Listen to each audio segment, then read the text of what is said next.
అదే నిన్ను వెనుకకు లాగుతూ ఉన్నది. That weight can be anything. అది ఏదైనా కావచ్చు ఆ బరువు. It can be your mobile. అది మొబైల్ ఫోన్ కావచ్చు. It can be the TV serial. TV serials కావచ్చు. It can be the PUBG.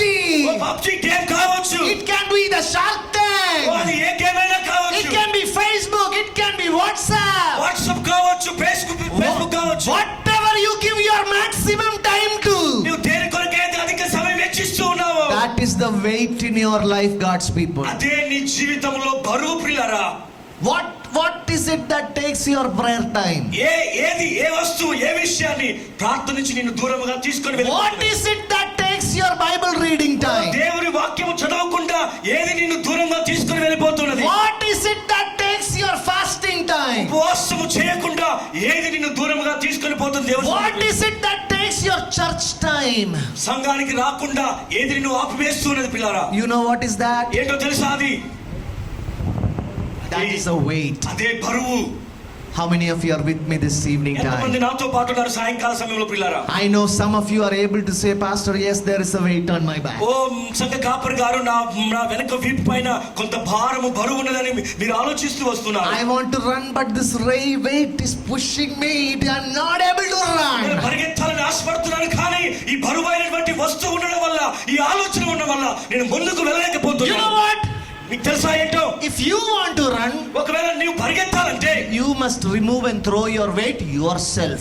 ఏ బరువు అయితే నీలో ఉన్నదో అది విడిచిపెట్టాలి. Some people think the pastor garu will come and remove the weight and throw it away. కొంతమంది ఈ విధంగా ఆలోచిస్తూ ఉంటారు, సంఘ కాపరి గారు వచ్చి ఏ బరువు అయితే నేను మోస్తున్నానో ఆయన తీసి పారవేయాలనుకుంటుంటాం. It will not happen. అలా జరగదు పిల్లారా. Your weight, నీ బరువు you deal with it. నీవు మాత్రమే. Unless you deal with the weight in your life, నీ యొక్క బరువును నీవు తీసుకోలేకపోయినట్లయితే you will not be able to run your race freely. ఎంత మాత్రము ఆ పరుగు పందెంలో ముందుకు వెళ్ళలేవు. Hallelujah. Hallelujah. Ayyo, they became angry, pastor. సంఘ కాపరి గారు నా పైన కోపడుతున్నారండి మీ విశ్వాసులు. Are you angry? కోపడుతున్నారండి?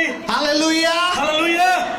Throw away all your weights. ప్రతి బరువును పారవేయాలి. What is it that kills your spiritual life? నీ ఆత్మీయ జీవితాన్ని ఏది నశింపజేస్తూ ఉన్నది? Every weight that pulls you down. ప్రతి భారముగా ఉన్నటువంటి వస్తువులన్నీ కూడా కిందికి లాగివేస్తున్నటువంటివన్నీ కూడా This night before you leave the door, ఈ యొక్క రాత్రికాల సమయంలో ఈ ద్వారమును విడిచి వెళ్ళక మునిపే take it and put it here and go back. దయచేసి ఆ భారమైనటువంటి అన్ని కూడా ఈ ప్రాంతంలో విడిచి వెళ్ళాలి. Don't take it and put it back here. Let మళ్ళీ it మీ be యొక్క there for వీపు some పైన more years. మోసుకొని మళ్ళీ ఇంటికి వెళ్ళాల్సిన అవసరం లేదు. Whatever takes your prevents your spiritual race. ఏదైనా ఆత్మీయ జీవితంలో ఆటంకపరిచేది. Young men, young women, it can be a relationship. ఎవరొస్తున్నారో అది సహవాస సంబంధమైనటువంటిది It కావచ్చు. can be a boyfriend, it can be a girlfriend. Boy friend కావచ్చు, గర్ల్ ఫ్రెండ్ కావచ్చు. Married men, married women, it can be an unnatural మరి relationship. వివాహము చేసినటువంటి వారి జీవితంలో అది ఏదైనా కావచ్చు. Whatever weighs you down. ఏ బరువైనా కావచ్చు. This evening time you have to put it on the feet of the cross of Jesus and say, I do not need this. I want to run freely the race that is set before ఈ me. రాత్రి కాల సమయంలో ఆ సిలువలో ఆ వేలాడుతున్నటువంటి యేసు క్రీస్తు పాదముల యొద్ద మన ప్రతి భారములను విడిచిపెడదాం.